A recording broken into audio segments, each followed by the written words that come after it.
BJP शासन में मेरे बच्चे यहाँ मेरे बच्चे रहते हैं सर. ഡൽഹിയിലെ ചേരിയിലെ പാവപ്പെട്ട മനുഷ്യരുടെ വീടുകൾ BJP സർക്കാർ ബുൾഡോസർ ഉപയോഗിച്ച് ഇടിച്ചു നിരത്തിയപ്പോൾ അവിടെ രാഹുൽ ഗാന്ധി സന്ദർശിച്ച ദൃശ്യമാണ് നിങ്ങൾ കണ്ടത്. മാത്രമല്ല ബുൾഡോസർ രാജിനെതിരെ ശക്തമായ നിലപാട് എന്നും സ്വീകരിച്ച വ്യക്തി കൂടിയാണ് രാഹുൽ ഗാന്ധി. അതേ രാഹുൽ ഗാന്ധിയുടെ പാർട്ടി ഭരിക്കുന്ന കർണാടകയിലാണ് 400 വീടുകൾ ബുൾഡോസർ ഉപയോഗിച്ച് തകർത്തത്. അതും പുലർച്ചെ 4 മണിക്ക്. 3000-ഓളം മനുഷ്യരെ തണുപ്പകറ്റാൻ ഒരു പുതപ്പ് പോലുമില്ലാതെ തെരുവിലേക്ക് തള്ളിവിട്ടു.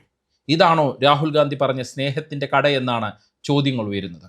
യോഗി ആദിത്യനാഥ് പാവപ്പെട്ട മുസ്ലിങ്ങൾക്കെതിരെ നടത്തുന്ന ബുൾഡോസർ രാജിനെ കടുത്ത വാക്കുകൾ ഉപയോഗിച്ച് വിമർശിക്കുന്ന നേതാവാണ് രാഹുൽ ഗാന്ധി. ഞാൻ നേരത്തെ പറഞ്ഞതുപോലെ അങ്ങനെയുള്ള രാഹുലിന്റെ നിലപാടിനെ അസ്ഥിരപ്പെടുത്തുന്ന പ്രവൃത്തി എങ്ങനെയാണ് കർണാടകയിലെ കോൺഗ്രസ് സർക്കാരിന് ചെയ്യാൻ കഴിഞ്ഞത്? സിദ്ധരാമയ്യയും DK ശിവകുമാറും മറുപടി പറയണം. BJP സർക്കാരുകളുടെ ബുൾഡോസർ രാജിനെതിരെ സുപ്രീം കോടതി പോലും രൂക്ഷമായ പ്രതികരണം നടത്തിയിട്ടുണ്ട് എന്ന കാര്യവും ഈ സമയത്ത് ഓർക്കണം. അങ്ങനെയുള്ള ബുൾഡോസർ രാജിന്റെ പേരിൽ BJPയെ ഇനി കോൺഗ്രസ് എങ്ങനെ വിമർശിക്കും?